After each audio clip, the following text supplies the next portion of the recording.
आवाज जनता की। नमस्कार, मैं हूं आशा राय और आप देख रहे हैं न्यूज पीआर।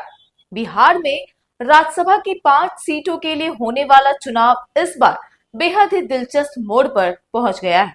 एनडीए और महागठबंधन के बीच 5वीं सीट को लेकर सियासी मुकाबला तेज हो गया है। इसी बीच मोकामा के विधायक अनंत सिंह को लेकर कोर्ट के एक फैसले ने चुनावी गणित को और भी रोमांचक बना दिया है। आइए आपको बताते हैं आखिर क्या है पूरा मामला। दरअसल बिहार में 16 मार्च को राज्यसभा की 5 सीटों के लिए चुनाव होना है। होने वाला चुनाव इस बार काफी दिलचस्प और प्रतिष्ठा का मुकाबला बन गया है। सत्तारूढ़ एनडीए और विपक्षी महागठबंधन दोनों ही 5वीं सीट जीतने के लिए पूरी ताकत झोंक रहे हैं। इसी बीच मोकामा से जदयू विधायक अनंत सिंह को लेकर कोर्ट के एक फैसले ने चुनावी समीकरण को और भी रोचक बना दिया है।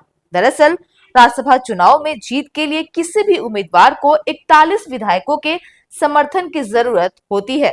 बिहार विधानसभा में एनडीए के पास कुल 202 विधायक है, जिसके आधार पर 4 सीटों पर उसकी जीत लगभग तय मानी जा रही है। हालांकि 5वीं सीट को लेकर मुकाबला कड़ा हो गया है, क्योंकि राजद ने भी अपने उम्मीदवार एडी सिंह को मैदान में उतार दिया है। इसी बीच मोकामा के विधायक अनंत सिंह को लेकर बड़ा फैसला सामने आया है। रिपोर्ट के मुताबिक एमपी एमएलए कोर्ट ने शुक्रवार 13 मार्च 2026 को उन्हें राज्यसभा चुनाव में मतदान करने की अनुमति दे दी है। कोर्ट के आदेश के अनुसार अनंत सिंह को पुलिस कस्टडी में जेल से बिहार विधानसभा लाया जाएगा, जहां वे मतदान करेंगे और इसके बाद उन्हें वापस जेल भेज दिया जाएगा।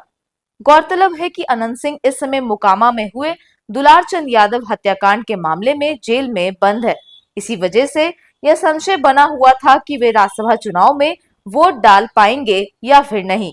अब कोर्ट से अनुमति मिलने के बाद एनडीए को बड़ी राहत मिली है, क्योंकि इस चुनाव में हर एक वोट बेहद अहम माना जा रहा है। राजनीतिक गणित की बात करें तो एनडीए के 202 विधायकों के आधार पर 4 सीटों पर उसकी जीत लगभग तय है, लेकिन 5वीं सीट के लिए उसके पास केवल 38 विधायक ही बचते हैं, जबकि जीत के लिए 41 वोट जरूरी हैं। ऐसे में एनडीए को 3 अतिरिक्त वोटों की जरूरत पड़ेगी।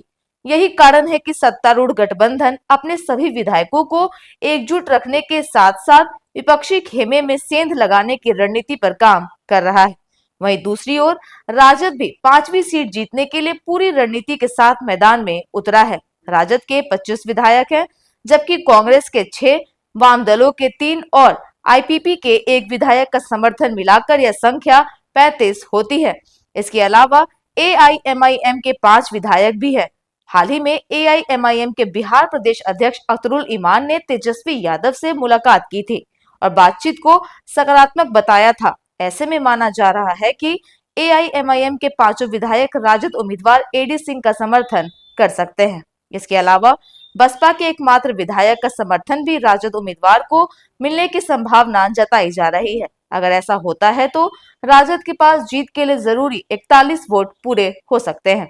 यही वजह है कि इस बार राज्यसभा की 5वीं सीट का चुनाव बेहद रोमांचक हो गया है। एनडीए की ओर से 5 उम्मीदवार मैदान में हैं। इनमें जदयू से नीतीश कुमार और रामनाथ ठाकुर, भाजपा से नितिन नवीन और शिवेश राम, जबकि आरएलएम से उपेंद्र कुशवाहा शामिल हैं। वहीं राजद की ओर से एडी सिंह चुनावी मैदान में है। ऐसे में मुकाबला काफी दिलचस्प हो गया है।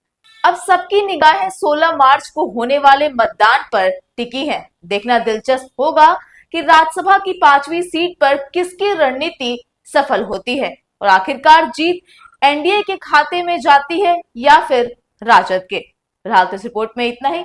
ऐसी लेटेस्ट खबरों से अपडेट रहने के लिए आप हमारे चैनल को सब्सक्राइब करें और देखते रहिए न्यूज पीआर।